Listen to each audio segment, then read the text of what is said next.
Okay, come this way so that you're not blocked. I'm trying to record so that you know. Yeah. Good morning. It's behind that. No, I want them to be captured too. It's okay. At least the person asking the question. Let's see inside. Okay. Just come on. Yeah. All right. Good morning. So I have a question. What about those who have some uncertainty in life? They don't know what their skills are, they don't know what their passions are, and they don't necessarily have the resources to go and get help. Okay. So if you don't know what your skills are, you don't know what your passions are yet, there are a few ways you can go about them. Number one, there are some online assessment tests that you can take right now. And just by answering those questions, they have done an extensive research that on the basis of your answer, they can determine, first of all, what your temperaments are. So when they determine what your temperaments are, you can then Google what are the likely skills of someone who has this temperament. So I think that please, the teachers, the staff, you may need to help with what she has just asked. Are you with me, sirs? And so please, ma, are you listening, ma? She would need help with this and every other person, not just her, every other person, to do maybe like an online assessment test for their personality. So those who don't know their skills, in fact, every one of them actually should take it. Because when they all take it, they will then know what their skills are. They will first of all know what their personalities are. When they now know what their personalities are, we'll now take it the step further. Okay, with this personality, what are my likely skill sets? By the time you ask that question, you will see the similarities with skills that you already know you have, and even skills that you didn't know you have, you would agree with it. So there are some assessments online like that. And I'll look for some and share with the school staff, and they can help you with that. Is that your only question? Fantastic. Yes, any other? Please come this way. Yeah, come this way. How would you to experience that want you to be like them? In terms of career, parents that want you to be like them. Okay, I gave a suggestion while I was talking that one of the first and most important things that you can do is come to school, talk to your teachers about it, say, this is what you want, or this is what my parents want. Let your parents try and have a conversation let the staff try and have a conversation with your parents. I think that the staff might be able to help your parents in that area. And when the school staff are talking to your parents, they will be talking to your parents on the basis of your academic strengths that they have seen. And they would see that there's an alignment between your skill, your passion, your innate abilities, and some of those things that you say you want to do. Do you understand? So you may need to get help from the school to try and talk to your parents. That's one easy way to go about it. Another way might be to maybe, you have some uncles and aunts that your parents like, right? Try talk to them too. That's another way around it. Yeah.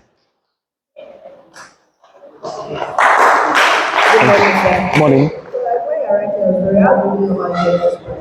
When I'm writing my stories, okay, so what I did was, first of all, when I started, I was writing non-fiction, but now I've moved away from non-fiction.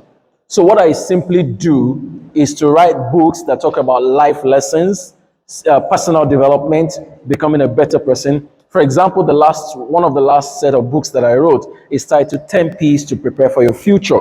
So I started writing more about what can make you a better person, productivity, time management, goal setting. For those ones, how I get my inspiration, number one, I was invited to a place to speak, and I had so much to say, but I had only 2 hours to teach.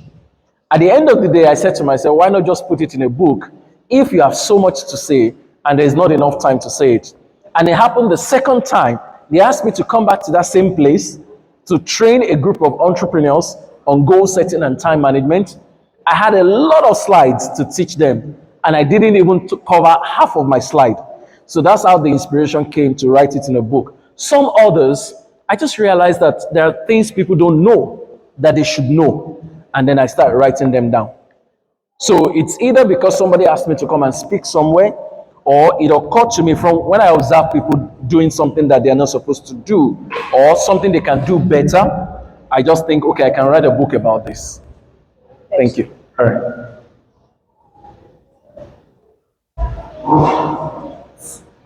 So, when, Yeah, it's okay. like, why you started the class? How did like your friends and your family treat you after? Well, it always feels like a shameful thing, but you need to know that number one, when you repeat a class, you're not repeating the class for them. Who are you repeating the class for? For yourself. So you ignore them, you focus on yourself, and focus on why you need to do it better this time. Because at the end of the day, when you succeed for yourself, not for them. So yes, there were those who mocked, there were those who, and it didn't help. Are you listening, everyone? It didn't help that they now grouped all of us who were repeating the class together in a single class. And then when they packed all of us who were repeating, packed all of us in a single class, I now became the class captain of repeaters. And then I stood up and gave a speech, an acceptance speech. But whatever they say is none of your business, because at the end of the day, when you eventually succeed, you are not succeeding for them. Who are you succeeding for? So yes, some people will laugh at you, some people they will mock you, but just look away from them. Focus on why you're in school. And then remember that your parents who are paying school fees, for some of them, it's not that easy to pay that school fees. They are making a huge sacrifice for you to be able to stay in school. So if they are making those huge sacrifices, do you want their sacrifices to be wasted? So think about your parents whose sacrifices should not be wasted, and think about yourself who needs to succeed. That's how I handled it. It wasn't easy, but that's what I focused on.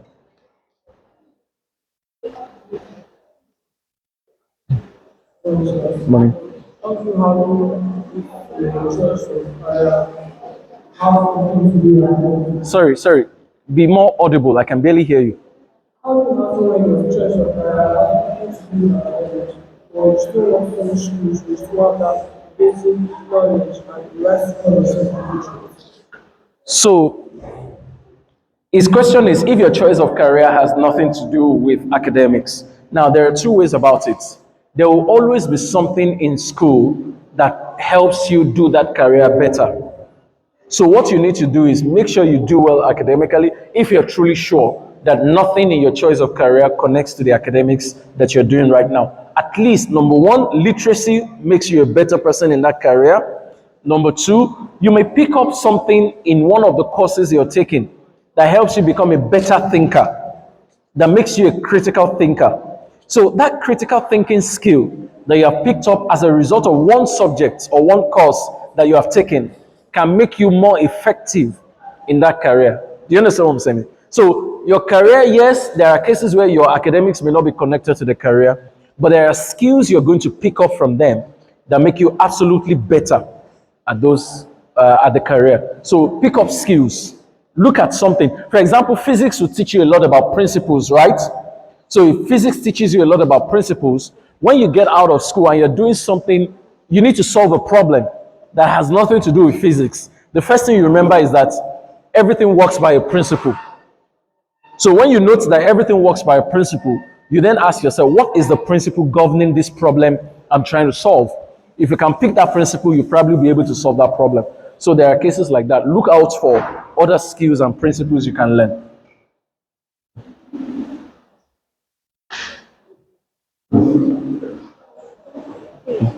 So, what if you're good at two courses like art and science?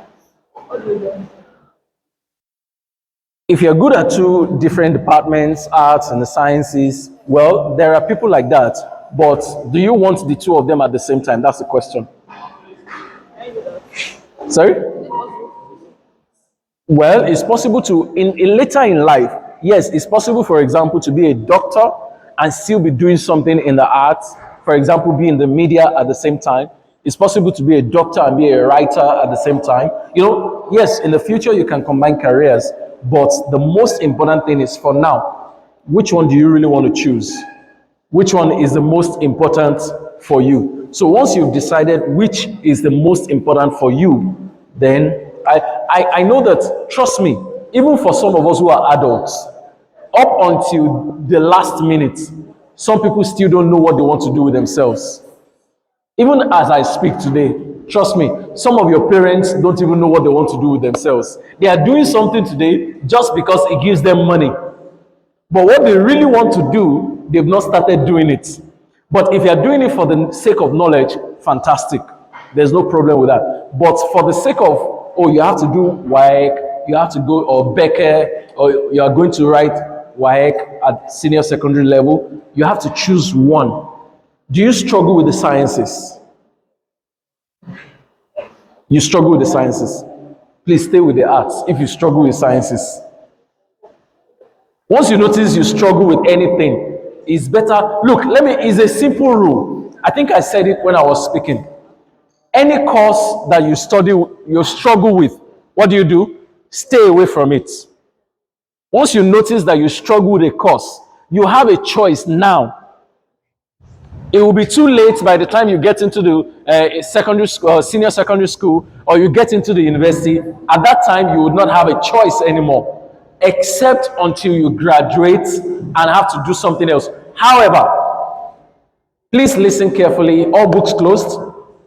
I remember that there are a few people who were able to change their courses. For example, somebody was studying something in the sciences, even in the university, and he said, look, I'm not interested, I'm not doing this thing again. And he left the sciences, came to the arts. But of course, when you do that, you're probably going to lose a session. So instead of losing time when you're already getting older, why don't you make the right decisions now? Anything you're struggling with, you have a choice right now. Stay away from it. And it prevents you, or it saves you a lot of stress. So that would be my counsel. All right. So, sir, how do you differentiate between an innate ability and a very good skill? And on what basis should you determine your career? Is it by your weight? Is it by your innate ability? Is it by maybe your very good skill? Is it by your responsibility? So from what I said earlier, your innate ability and your skill, they combine. First of all, your innate ability will determine the kind of skill you can even harness. Do you know that playing the keyboard, for example, is a skill, and it's not everybody that can play it? The ability to play the keyboard to a level of dexterity depends absolutely on your innate ability, which is about your mind and hand coordination. Not everybody can coordinate their mind and hand in the same manner. So if you cannot, playing the keyboard will be extremely difficult for you. So your innate ability will determine the kind of skills you can acquire. So you can choose on the basis of your skill and innate ability. You don't choose on the basis of friends and all of that. No, choose on the basis of your innate ability. Thank you. Thank you, everyone.